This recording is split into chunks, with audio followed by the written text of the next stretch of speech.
mina ngihamba ngiyiphethe nje angiyisi noma ngiyisa Jehova.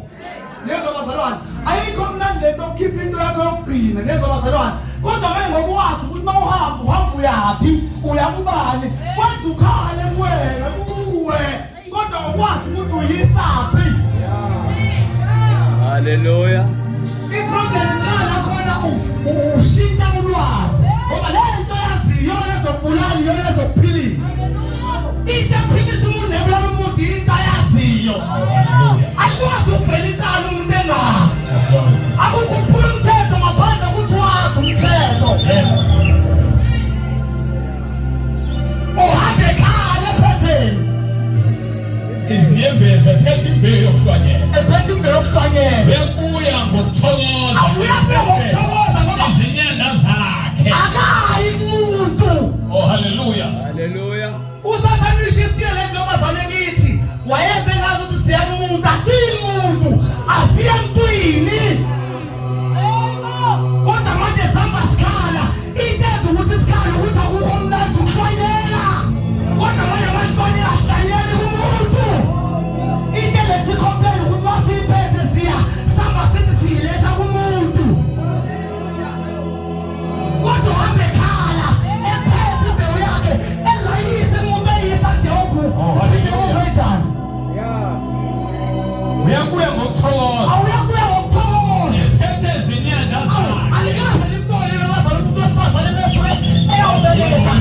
ephume ekhaya uyakhala. Usuke ezwide efanele iphuma iyobona umhlaba akukho mnandi kodwa sekuye madoda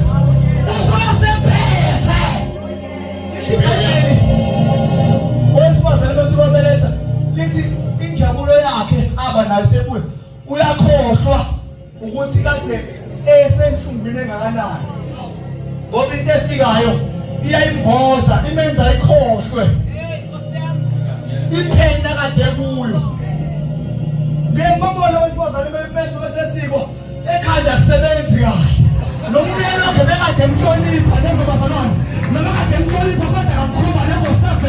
ngoba usefuna kwenzeka into efayenzela edinga ngaleso sikhathi nezobazalwane kanjalo umuntu ohambe yaJehova ephethe imbewu noma ethole kade kayogcina kodwa ngoba khona kuyakhona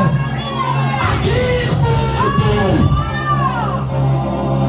ongiye emntwini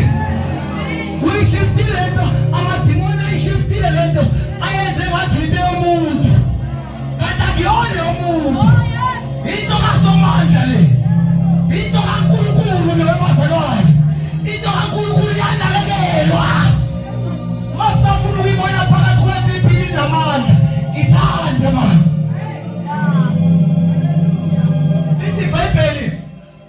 uphinde emuva uthi ephinde emuva kade ekhaya bayakuza ukuthi wenze njani yini lekhalisa kangaka ngiyazi wena awukhaliswe into eyiningi ukhaliswa yinto ephethe. Awebazalwane lithi ophethe imbewu yakhe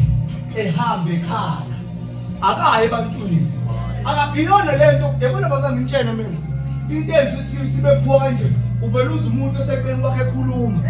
bese nawe uyalingwa nawe bese uyakhuluma nawe.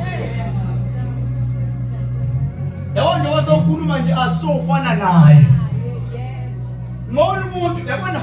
kuyakhulumeka indaba amaqembu la izolo kushunyayela. Yabona bazalwane ngcono vele ngibe seqenjini elithize lenza kahle ngcono nokuthi ngibe seqenjini elicomplainayo elikhalazayo nezabazalwane kodwa liphakathi kwethu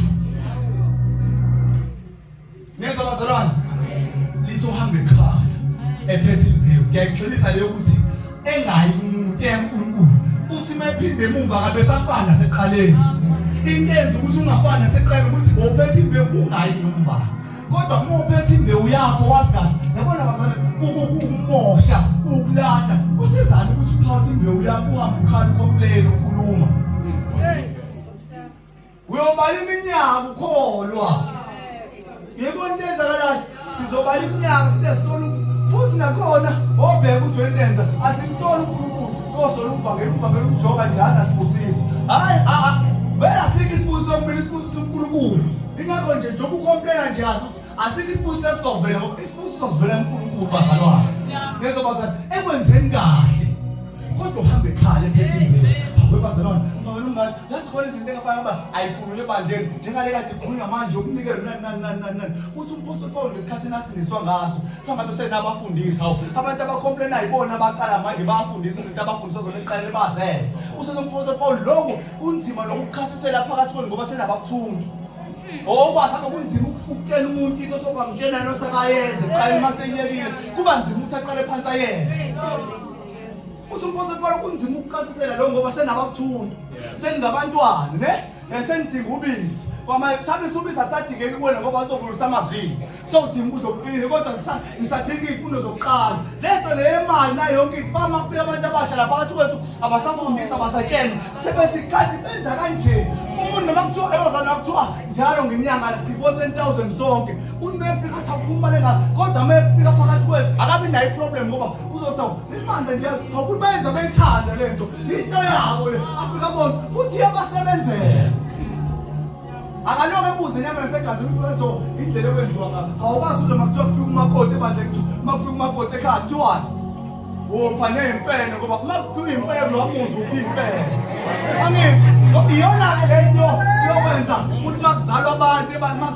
ebandleni babuhlupho yazi kwenziwa yini bafica abantu abawuhlupho futhi abantu abawuhlupho bethanda ukuma la phambili bakhulume kakhulu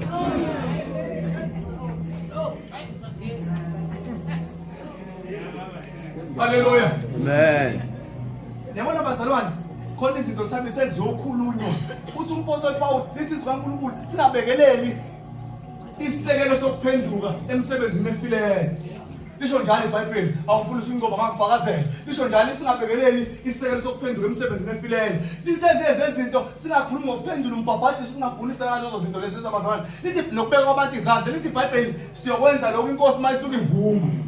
Nezoma ukuthi khona izinto engezizenze njalo engeyikhulunywe njalo efanele engasakhulunywa zibonakale ngezenzo abazalwane sebezenza uyayibona into bazalwane bekuthi umtshela nangu uThabisi okay uThabisi uyasebenza nithi right athi yabo aqoqile ibhanti manje niyabona nithi no bazalwane lokho ngikuzwe kahle lokho kuzwe ngomoya uThabisi vele uyasebenza ibhanti likhona icathulo likhona ukuthi uyehlenyuka right kodwa ngeke uze ungitshela uThabisi isikhathi asendiswa ngaso ngabe usayitshela into indaba yebhanti ngabe umuntu osenje awukwazi ukumtshela ngoba usenezintathu uyazazi that's why umpostoli Paul usenababuthuntu indaba yegross abangaba yikhulula ngoba akekho umuntu owazi afike emishini la kodwa uzotshela ikhulula yazi umuntu ofika uzosibuza umuzi wathi why kwakhulunywa ngafu kanje ebandleni ngendaba yemali ayifuna kanje imali no intenze kuba abantu asebabuthuntu ezweni sebabuthuntu ezweni kuyotela khulunywa into eyodwa yabo njalo makusifa abesidla khulunywa sezezinto manje izinto ezingcono ngoba izinto ezingcono ikhona kodwa mase kwakho akukhulumeki into ezingcono safanele ukukhuluma into ezingcono ungadlula kanjani phambili eklasini entandela ufeyile phela yabo so manje ngiyakhuluma nje into ya grade 12 grade 11 ufeyilekile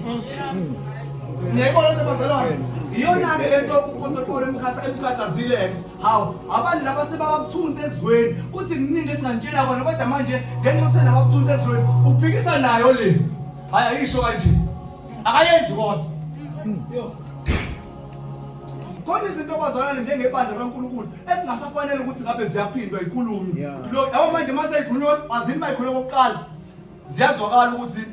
uma sikhulunywa isilokhu iphindelele kusuke sekukhona into isikhulunywa ithathelwa from endaweni ethize bazalwane niyagamba ukuthi anikwenza yazi kusho abantu abanjani abakade basindiswa abantu abanye sebabanje asebabizwa ngamagama athi omvangela umjobo yayibona leyo kodwa ibona abasatshela into eyodwa awungitshene abazalwane bengafika nje umvangela umjobo usacomplain uzothiwa umvangela umjobo abe nethemba ukuthi hawu umvangela umjobo mhlambe kodwa engizothola ukuthi uyafika kolutho awukho lutho noma ngabe uyena umvangela umjobo isikhathi wasindiswa ngaso fangabe usunesifundo kubantu abathize abafikayo fangabe khona into ethize osukwazi ukuyidlulisa uzodlulisela wena phinde edlulisele bona ngelithi yabona ke manje ayithi ingane uyayincelisa ngithi hotel sefana mangincelise nalo wabambe uthu kanje uyabona ngombezelelo kanti ingane uyayibamba uyincelisa uzoyibamba kanjani lencane nangu usephenduka ingane nayo siyasenza kuyasinda mfundisi kuyasinda kakhulu ibona manje mayisikhuluma manje zobe ngathi kuyaliwa ukhuluma nabazali abanjani abadala abangakhuli yabona abangayenzi into ebayenziwa khona abantu abasanda ukubhabhadiswa nje ngezwe mntati ikhulunywa nabantu abasanda ukubhabhadiswa ngithi labo bantu laba ngabe siyabavikela babe khona izinto abazale engakhulunywa la phambili ebaba ikhulunywa la futhi especially ejoyini baba ikhulunywa nhlobo sigcina ebhekile ilungiso ifihlo kuthiwa hayi angayiboni umzalwane lo usanda ukufika phela siyamfihlela angayiboni yabo uzolimala izofika la awucaba khona umuntu engimemile owasekhaya khona umuntu wasekhaya ofikile ongajola ukuba senkondweni ukhona namhlanje bese ngibuze ekhaya indaba lo mama lo baba lo kade sikade ekhuluma kanjani fangithini kofana ngiqale ngimlungise ngeke azalizwe izwi kaNkulunkulu ubambe leyanto leyana ekhulunywe ngalo mzalwane fangiqale phansi ngithi hayi phela manje enkonzweni sengizama into engcono yabo